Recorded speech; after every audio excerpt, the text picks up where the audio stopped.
Hey guys, really excited to be one of the first featured guests on the Making Meats Smile YouTube channel here.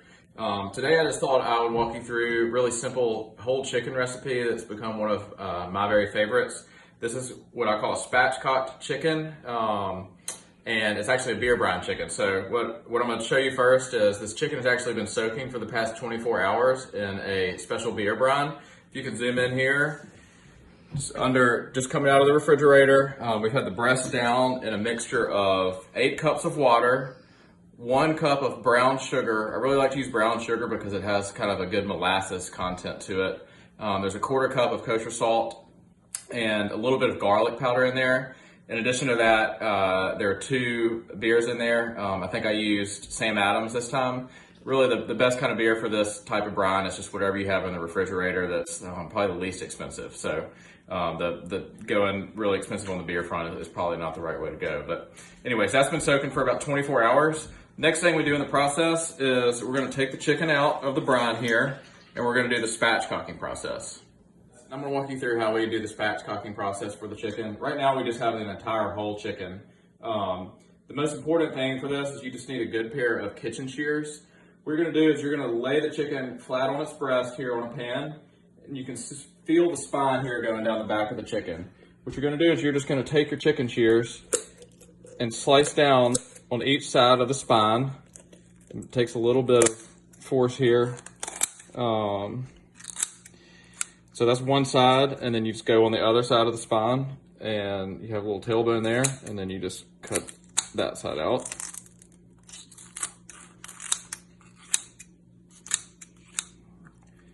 You got the spine out now, and so now we have the ability to actually lay the chicken flat, and the breastbone will actually split a little bit like that. The legs will come in.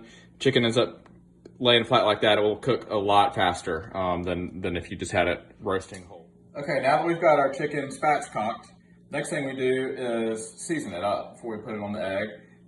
Just before this, I put a little bit of olive oil all over the skin, made sure I rubbed it in really well. This just helps the seasoning stick a little bit better. The 2 seasonings that I'm using are 2 of my favorites. They come from Penzi Spices. You can find them online or locally in retail stores. 2 of my favorite barbecue rubs they do is this one's called Barbecue of the Americas, and then my very favorite barbecue rub they do is called Galena Street. This one's got a little bit more kick to it. Both of them have a pretty good amount of salt with them, so there's no reason to have to salt this any extra, especially after the brine had a pretty good amount of salt in it. But do keep in mind, if you happen to use a barbecue rub without any salt in it, you're going to want to add some seasoning salt or whatever you like to that rub. So the most important thing here is just to give a really good coating all around. What I try to do is sort of give it a good sprinkle with each of these rubs. And then before I get my hands contaminated with the chicken, just to make sure we get everything coated, and then sort of get it all coated in, spread around like that. Get under the wings. Make sure you get in all the creases and the breasts, under the legs, especially on the back side of the legs. That side often gets neglected. And that's really it. Chicken's ready to go on the egg as soon as we get it up. Okay, y'all, we're about ready to get the chicken on the grill here. We got it all seasoned up, got it all prepped, spatchcocked. I've got the grill set at about 375, 400 right now. It's on it's called direct heat, but it's a raised grate. So if we get the camera over here, you can see that there's actually an additional grate that's raised up here off of the heat more than usual.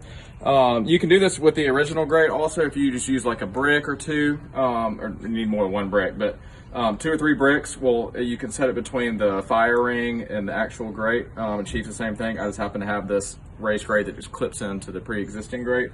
So now that we got that, I've got about 1.5 cups of applewood chips that I've soaked in water for about the last hour.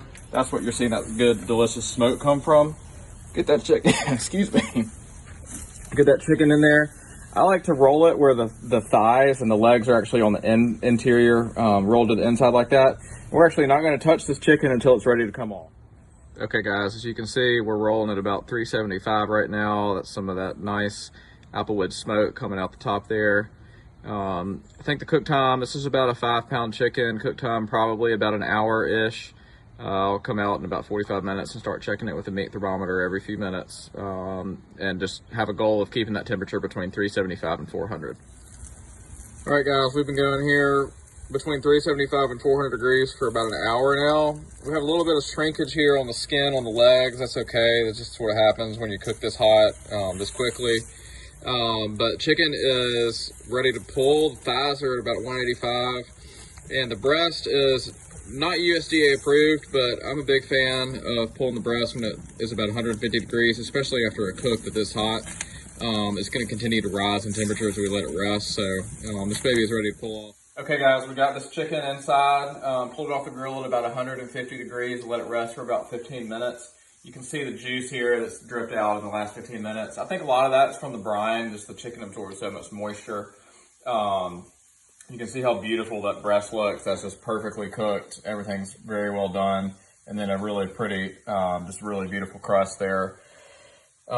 With the seasoning, I've basically deconstructed the rest of the chicken, cut the quarters and the wings off, and then have cut that breast off, and I'm just going to finish this off. So just going to have a little bite here just to do a little camera take, maybe dip it in a little juice here.